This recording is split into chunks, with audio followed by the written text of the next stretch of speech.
Hey guys, welcome to my channel. I'm a graphic designer. I go by Creative Bellator.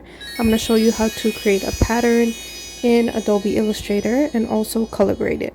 So we're going to start off with Illustrator here. I created these elements that I was using for a brochure that I was doing. I did a cat grooming salon brochure. I actually put a video out about the brochure. It's a very long video, but it's in detail of how I did the brochure and how I did it in Adobe InDesign. So it's a little tutorial on that. I'm going to show you guys how to do the pattern right now. To make the pattern, it's very fast and simple. This video is just in depth to show you like the settings that you can use when you make a pattern, how you can change like the layout, and also there is a portion of the video where I'm going to be color grading in Photoshop. So what I did was I copy the elements that I had to another artboard. You don't have to do that. I just did it to make it separate from the original files that I have. And then I'm going to go to the top at Object. I'm going to select Object, and then I'm going to go to Pattern and Make. You guys will see it just now. Just selecting everything now. Then I go to Object, Pattern, Make, and then it will allow me to create a pattern. This is where it's just telling you that the pattern will be added as a new swatch to your swatches group. In that panel, it will be added there. So once we click OK to that message, it will disappear. And then now we have the pattern about to be 100% created. So if you go to dim copies, over there, it's basically dimming it down to like 70%. It's just the opacity. Sometimes that's why it looks dull. I'm just putting that out there because sometimes people wonder why, but that's the reason why. But you can actually turn it off or change the opacity as much as you want to make it lighter or darker in the percentage box there. But sometimes if you want to see it like full brightness, it helps people visualize it better. So you can check that box off and on, or you can change the percentage there. Also, there are different options to how you want it to be laid out. So you have grid, you have brick by row. That's the one that I just clicked. You see how it just changes like the alignment of everything in the angle. And then you have brick by column. And then there is hex by column, where it turns it into like a hexagon. And then you have your last one there that we're going to get to. So this box that you see is where you can make adjustments inside of the box. And then hex by row. So these are all the different layouts, and everything that you make changes into that highlighted box, I would say, or outline box. That is your original design that you can move around to kind of change everything. You can scale it to be smaller or bigger, and then that will adjust to the actual pattern in itself. Okay, so we're gonna hit done. So the pattern is not there. Don't worry. The reason why is because we have not used the swatches yet. So we're on the rectangle tool, and what we're going to do is drag the pattern out now. So here is the pattern, guys, but I'm actually going to change the way how the artboard is. I'm going to make it bigger so that you guys can see it like in full throttle.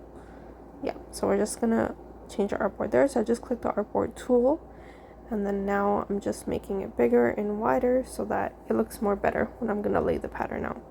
So I'm just going to move that over to the side.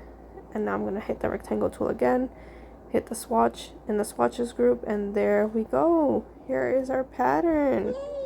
Yay! So now the next step I'm going to do is go into Photoshop and color grade it. Feel free if you want to stay on and watch the rest of the video, or if the pattern is all you needed. I do think it's a bit bland, so I just want to up the colors and make it more vibrant. Okay, so next steps before we actually put this into Photoshop, need to save it. So I'm just gonna export it as a JPEG and then rename it. It's best to always organize your files. I'm not the best at it, guys, but it does help in the long run. So once we do that, then we'll be able to open it into Photoshop, and we are going to color grade it in there. So I'm just gonna put OK here, but sometimes this will happen. It's happening to me right now, where it says that it's not able to export at the resolution that I put it at. It's at 300, so it is the highest, but I will turn it down to medium. So where the resolution section is, I put medium 150, and now it should be able to export. So there it is here. So it's finally exported, and now I'm going to bring it into Photoshop, and then we will move on to the color grading. Alright, so we're in Photoshop now. Gonna pull it up. Okay, perfect. So you can see it looks a bit, you know, bland as said before. So I'm going to just change the saturations, change the hues as much as possible. I'm just playing around with it. Like, I'm not a professional color grader. I'm just going based off of like what I've learned so far. So most of the time I just play around with things to see the right consistency, like if it's doing it better, if it's making it worse, and stuff like that. So playing around with the saturations, playing around with the exposures as well.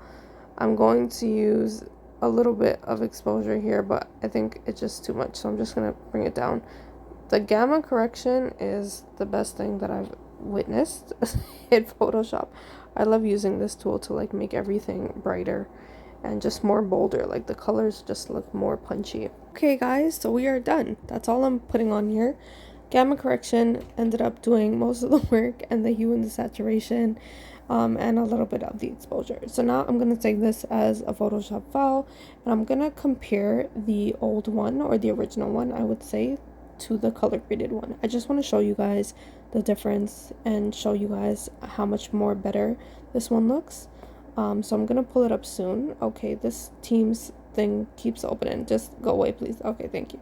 So we're gonna go back, pull it up, and I'll show you guys side by side or back and forth what the comparison is.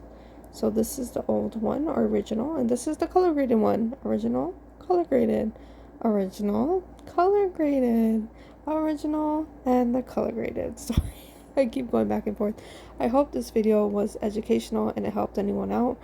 If you guys won't mind, please subscribe, and thank you guys so much for watching. I have more content coming out soon.